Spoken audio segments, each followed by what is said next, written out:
ಇನ್ನು ನಟ ದರ್ಶನ್ ಹಾಗೆ ಸುಮಲತಾ ಮಧ್ಯೆ ಏನಾದ್ರು ಮನಸ್ತಾಪ ಆಗಿದೆಯಾ ಅನ್ನುವಂಥದ್ದು ಪ್ರಶ್ನೆ. ಅಂದ್ರೆ ನಮ್ಗೆ ಹಿಂದೆಯಿಂದ ವಿಚಾರ ಅಂತಾರೆ, ದರ್ಶನ್ ಜೈಲಿಗೆ ಹೋದಂತ ಸಂದರ್ಭದಲ್ಲಿ ಸುಮಲತಾ ಅವರು ಆ ಹಿಂದೆ ಇದ್ದಂತ ಆಪ್ತತೆಯನ್ನ ತೋರಿಸಿಲ್ಲ ಅನ್ನುವಂಥದ್ದು ಆ ಸಂದರ್ಭದಲ್ಲಿ ಅವರ ಫ್ಯಾನ್ಸ್ ಕೆಲ ಅಭಿಪ್ರಾಯ ವ್ಯಕ್ತಪಡಿಸ್ತಾ ಇದ್ರು. ನಿಜ, ಜೈಲಿಗೆ ಹೋಗಿಲ್ಲ ಅಂತ ಅನ್ನೋದು ಬಹಳ ದೊಡ್ಡ ಚರ್ಚೆ ಕಾರಣ ಆಗಿತ್ತು. ಆದ್ರೆ ಈಗ ಸದ್ದು ಮಾಡ್ತಾ ಇರೋದು ಅದಲ್ಲ.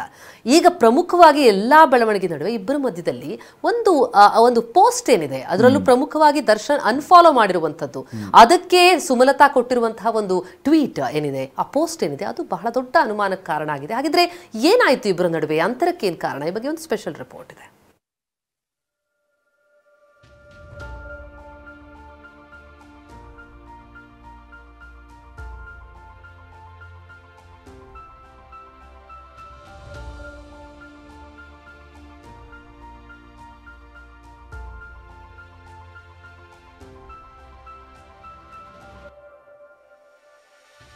ನಟ ದರ್ಶನ್ ಮಾಜಿ ಸಂಸದೆ ಸುಮಲತಾ ಅವರನ್ನ ಬಾಯ್ತುಂಬಾ ಮದರ್ ಇಂಡಿಯಾ ಅಂತಿದ್ರು.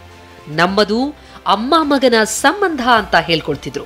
ಆದ್ರೆ ದಾಸ ನಿನ್ನೆ ಇನ್ಸ್ಟಾಗ್ರಾಂನಲ್ಲಿ ಸುಮಲತಾರನ್ನು ಅನ್ಫಾಲೋ ಮಾಡಿದ್ದಾರೆ. ಇದಾದ ಬಳಿಕ ಸುಮಲತಾ ಸರಣಿ ಪೋಸ್ಟ್ ಹಾಕಿರೋದು ಇಬ್ಬರ ಮಧ್ಯೆ ಸುಂಟರಗಾಳಿ ಎಬ್ಬಿದ್ಯಾ ಎಂಬ ಚರ್ಚೆಯ ಬಿಸಿ ಏರುವಂತೆ ಮಾಡ್ತು.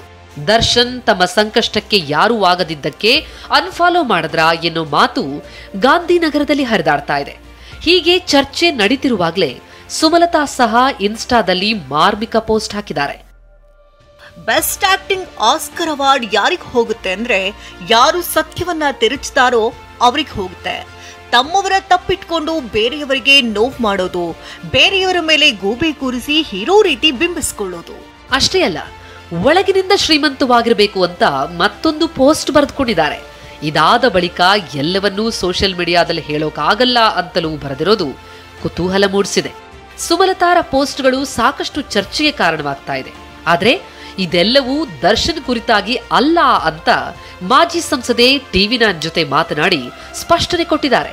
ಮಾಜಿ ಸಂಸದೆ ಸುಮಲತಾ ಹೇಳಿದ್ದೇನು? ನಾನು ಇರೋ ಕೊನೆ ಉಸಿರುವರೆಗೂ ದರ್ಶನ್ ನನಗೆ ಮಗನೇ. ಆ ಪೋಸ್ಟ್ಗೂ ದರ್ಶನ್ ಅವ್ರಿಗೂ ಸಂಬಂಧನೇ. ಯಾರ ಬಗ್ಗೆನೋ ಅಂತದ್ರಲ್ಲಿ ದರ್ಶನ್ ಬಗ್ಗೆ ನಾನು ಯಾಕೆ ನೆಗೆಟಿವ್ ಪೋಸ್ಟ್ ಹಾಕಿ. ಆದ್ರೆ ಸುಮಲತಾ ದರ್ಶನ್ ಆಪ್ತ ಶಶಿಕುಮಾರ್ ಬೇಸರದಲ್ಲಿ ಹೀಗೆ ಮಾಡಿರಬಹುದು ಅಂತಿದ್ದಾರೆ. ಆ ನಿಟ್ಟಿನಲ್ಲಿ ಎಲ್ಲೋ ಕೂಡ ಮನಸ್ಸಿಗೆ ಬೇಜಾರಾಗಿರ್ಬೋದು. ಅವನ ಸಂದರ್ಭದಲ್ಲಿ ಇವೆಲ್ಲ ಈ ಪ್ರಕ್ರಿಯೆ ನಡೆದಿರಬಹುದು ಅಂತ ನಾನು ಅನ್ಕೊಂಡಿದ್ದೀನಿ. ದರ್ಶನ್ ಅನ್ಫಾಲೋ ವಿಚಾರ ಹೊಸದೊಂದು ಚರ್ಚೆ ಹುಟ್ಟಾಕಿದೆ. ಜೈಲಿನಿಂದ ಹೊರಬಂದ ಬಳಿಕವೂ ಮದರ್ ಇಂಡಿಯಾ ಸನ್ ಇಂಡಿಯಾ ಮುಖಾಮುಖಿಯಾಗದೇ ಇರೋದು ಅದಕ್ಕೆ ಇಂಬು ನೀಡುವಂತಿದೆ. Bureau report, ಟಿವಿ9.